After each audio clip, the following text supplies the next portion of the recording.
Hello and welcome to Granada Reports, live with the latest across the northwest. Hello, it's Friday. Here's what's lined up on the programme this evening. Packed with ball bearings that could have been deadly. More details emerge about the device that detonated outside a Liverpool hospital. A crisis brewing on our maternity wards. Midwives call on the government to fund more staff to keep mothers and babies safe. You're seeing staff overstretched, staff upset, staff at burnout, definitely, and they're at breaking point. Not so express. As Northern Powerhouse Rail is scrapped, we take a journey across the Pennines to put the rail network to the test. I refuse to let this beat me. I refuse to. There's no other outcome as far as I'm concerned. Victoria Ekanoye opens up on her breast cancer diagnosis as she prepares to undergo a double mastectomy. Postman Pat, Postman Pat, Postman Pat, and his black and white cat. And 40 years after he first arrived in his little red van, how the little village of Greendale's been brought back to life in Greater Manchester. Yeah, packed programme for you this evening. But first tonight, counter-terror police say the bomb that exploded outside Liverpool Women's Hospital had been packed with ball bearings and could have caused significant injuries and deaths. Police say it's still not clear whether Imad al-Swayalmin had intended to detonate the device at the hospital on Remembrance Sunday. Well, more details are still emerging, and our correspondent Rob Smith joins us from the hospital now. Rob, what more have the police revealed this evening? Ball bearings in the bomb that was brought to this maternity hospital would have acted as shrapnel, police say, if it had gone off in the way it was intended to. Experts who've examined the device say it consisted of homemade explosive with those pieces of metal attached to it, and it would have caused significant injury. It would have killed if it had detonated in different circumstances. And they're not just looking into how it went off in the way that it did, they're looking at why it went off when it did. They have not ruled out that this was an unintentional detonation, possibly caused by the movement of the taxi, either in the journey up to the hospital or the fact that the taxi came to a halt when it did. It may have shaken the device. Counter-terrorism officers have also revealed that they have spoken to al-Swayalmin's brother, and they have got an insight into his early years, his life in general, and in particular his recent state of mind. That, they say, an important line of inquiry. Likewise important as they search that address in Rutland Avenue, trying to figure out just how he got together all the components, all the ingredients for the device. Police say that's a complicated picture to put together because he did it over many months, used many aliases to do it, but they are confident they will figure out too whether or not anyone else knew what he was doing or was involved in what he was doing. One other point of note tonight, they say they have found no connection between this attack and the Manchester Arena bombing back in 2017. They say the device used here was of a different type. OK, Robin Liverpool, thanks very much. Next tonight, what's been described as a crisis on our maternity wards, with staff saying pressures are pushing them to breaking point. Yes, on Sunday, midwives from across the country will take to the streets to protest, calling on the government to fund more staff. Today, those on the wards told us they're exhausted, but the government, in response, insists they're committed to patient safety. Organisers of this weekend's demonstration warn giving birth could soon become critically unsafe, as Sarah Rogers now reports. Great job! Bringing Murphy into the world 16 months ago was a positive experience for Charlotte Gill. As a midwife in Greater Manchester, she knows the system from both sides, but believes this caring profession is becoming a dangerous one. You're seeing staff overstretched, staff upset, staff at burnout, definitely, and they're at breaking point. As you can all pinpoint at least one shift where you go, oh yeah, I didn't eat that day, or I didn't get to the toilet till that time that day. Is it getting dangerous? I think so. If you've got friends or family that are having babies, it is something that's on the back of your mind. You think, are you going to be delayed for days? Are you going to get seen? Are you going to be waiting for hours? Are you going to get looked after the way we want you to be looked after? Staff shortages is an issue campaigners say began well before the pandemic. Meanwhile, a survey from the Royal College of Midwives revealed that 60% of staff are thinking of leaving the profession. And if the midwives are overstretched, there's concerns maternity units could become critically unsafe. And what effect is that going to have on those giving birth? They might not get the best care they deserve. They deserve to have well-rested, fresh-faced midwives caring for them. We are at a crisis point. And new mums at this Bumps and Babies class run by the National Childbirth Trust in Lancashire told us about their experiences because, of course, no two births are the same. Yeah, it was quite traumatic. I'm just grateful for the midwives, really, at the Royal Preston Hospital. The midwife, when I heard her, said, I haven't eaten for 10 hours, but I'm not leaving your side. You know, they were really just dedicated. And the pandemic has added additional challenges. I was COVID positive at the time. She was taken to neonatal and I was taken to intensive care for 5 days. Midwives were not great. They were meant to come in every hour. They'd come in 5-6 hours at a time because they had 6 other mums and babies on the ward. We put these concerns to the government, who said they're committed to patient safety. A spokesperson told us midwives do an incredibly important job and we know how challenging it's been for those working during the pandemic. There are more midwives working in the NHS now than at any other time in its history, and we're aiming to hire 1,200 more with a £95 million recruitment drive. This weekend, Charlotte and midwives across the country will join in a special march calling for more resources urgently. They know speaking out will be upsetting for those expecting a baby and want to offer what reassurance they can. The midwives will care for you, you will get looked after and you will get looked after safely, but it's the midwives being cared for that we need to look at. It's a point they say they've laboured for too long. They're now calling on the government to deliver. Sarah Rogers, ITV News. And we'll be covering the march on our weekend bulletins. To other news now, and a 19-year-old man from Greater Manchester has denied murdering his younger sister at a holiday park in North Wales. Police were called to reports of a domestic disturbance at the sites near Tywyn in July. Amanda Selby, who was 15, was found dead at the scene. Her brother Matthew, who's from Ashton-under-Lyne, appeared in court via video link earlier. A trial date's been set for February next year. The leader of Warrington Borough Council has been charged with electoral malpractice in connection with this year's local elections. Cheshire Police confirmed Ross Bowden is facing 4 charges. He's due in court on New Year's Eve. Now to the ongoing row over plans to scale back on HS2 and the Northern Powerhouse rail lines from Manchester to Leeds.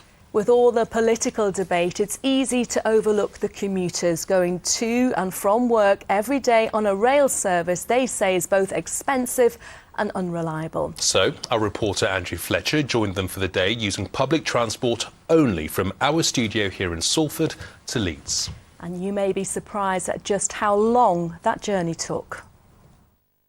As politicians argue about a crossrail for the north, I'm crossing the north by rail to test the current state of the Leeds-Manchester line. I'm setting out from ITV's offices in Salford on a journey by public transport to ITV's Leeds headquarters. To get there by train, I first need to board a tram to Piccadilly Station.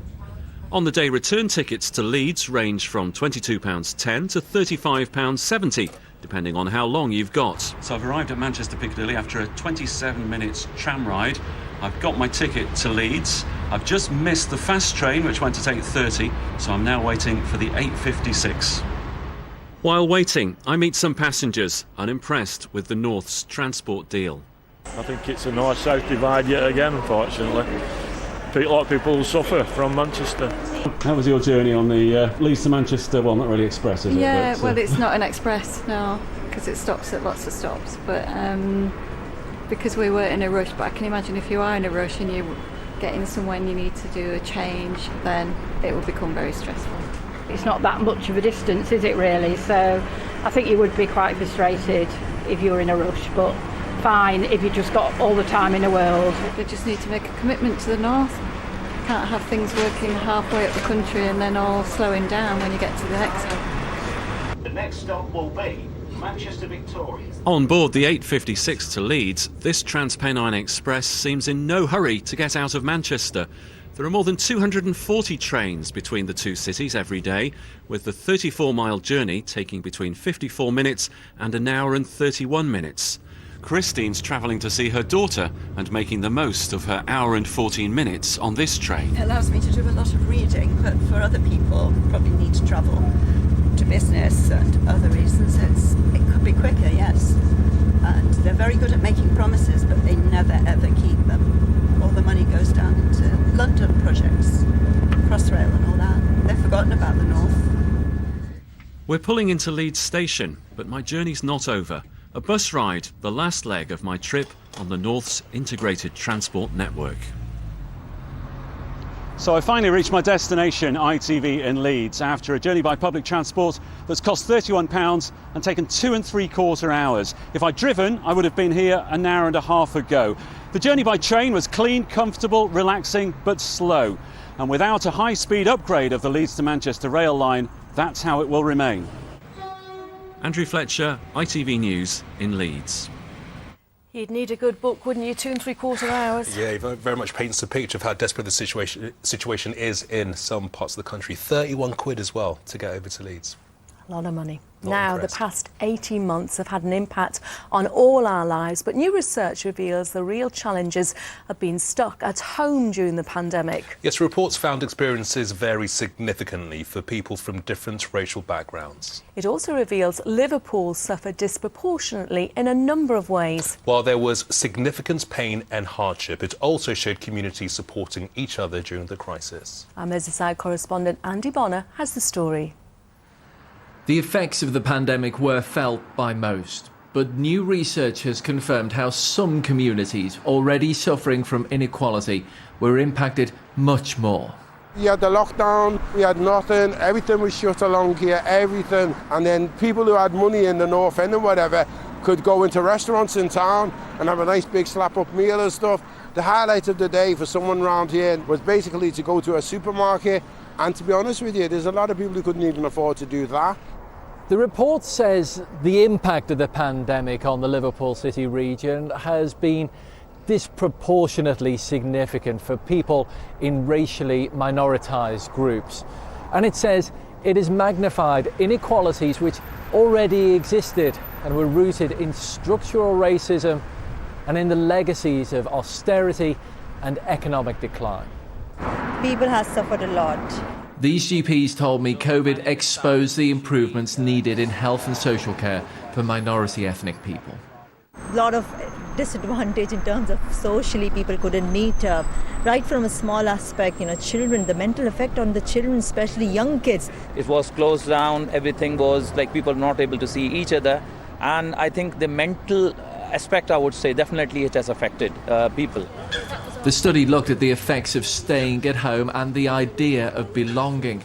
Those with family abroad faced an added struggle. It wasn't just COVID, it was Brexit, or it was visa issues. Would you even be able to get back anyway? So I think for a lot of people it was sort of piled on top. Locally it was about that sort of trust. It was about maybe feeling a bit let down by some of the bigger discussions and realising that the best support networks were through local organisations. Adriana is a second-year architecture student from Poland. It became a bit of a social or even a class difference, who can come back and who can't really. And you see, your flatmates going back home if they live, I don't know, let's say in Manchester, for example. And it's just really frustrating to see people having that comfort. A lot of Polish people, they lead transnational lives. They travel a lot to see their family. Their families come to Liverpool to see them. And that just all of a sudden became completely impossible. People found ways to cope with it, but nonetheless, it was really, really sad. The report did highlight the importance of outdoor spaces. Authors want more resources in our communities if they're to deal with the legacy of lockdown in the years to come. Andy Bonner, ITV News, Liverpool. Now, few people could fail to be moved by the three dads walking who recently raised more than £800,000 after they lost their daughters to suicide. Mike Palmer from Manchester, whose teenage daughter Beth took her own life, says they've written to the government to put lessons on positive mental health on the curriculum. Well, they're still waiting for a response, but in our latest podcast, Mike sat down with our correspondent Mel Barham to talk about what they've already achieved.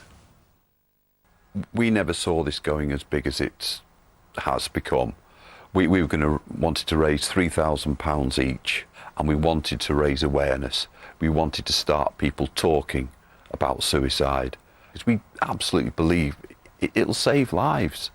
We raised $825,000 at the moment. As you say, there's celebrity donations by Daniel Craig, Nicole Kidman and Lou Macari, the Manchester United legend, who, yes, he trumped Nicole and Daniel by £1. But, absolutely awesome. But no, we never saw it going this big. But we do believe we've gone so far. We've started people talking. The money is vitally important. Of course it is. Papyrus is a charity.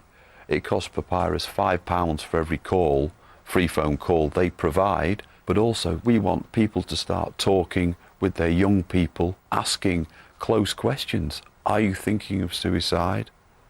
Are you thinking of killing yourself? They are brutal questions, but you can get one answer. If you start dancing around the subject, unfortunately, you may not get the answer you need. Well, let's talk about the walk itself, because it wasn't just a case of you walking from, one place to another. It was far more profound than that, wasn't it? The walk was an absolutely incredible experience.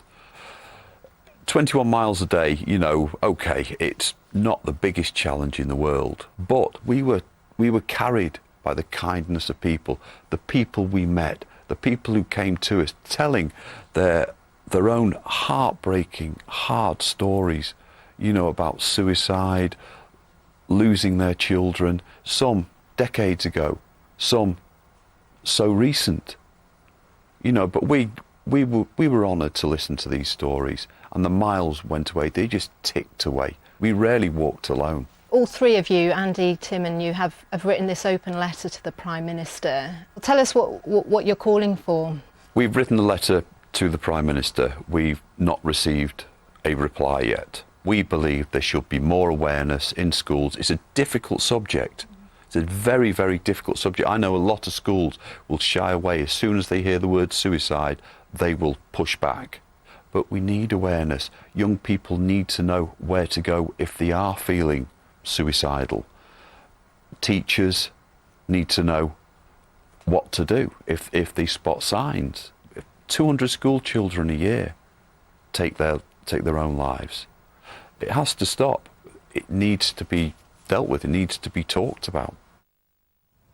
Yeah, Mike Parman, an incredible man, an incredible expedition, and you can hear more of that conversation on our podcast From the North right now. Take a look at our website for the details, and I do urge you to have a listen. It is a fascinating listen.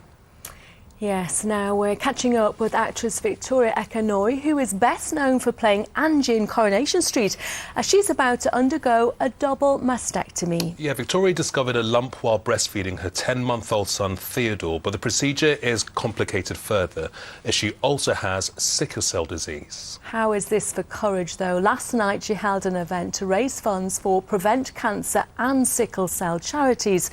She's incredibly positive and has been chatting to Caroline Whitmore ahead of her operation next month. Hi, how you doing? Victoria, it's so lovely to see you in person this time. I know, that 18 crazy months of COVID, and we did Baking the Boobs, didn't we?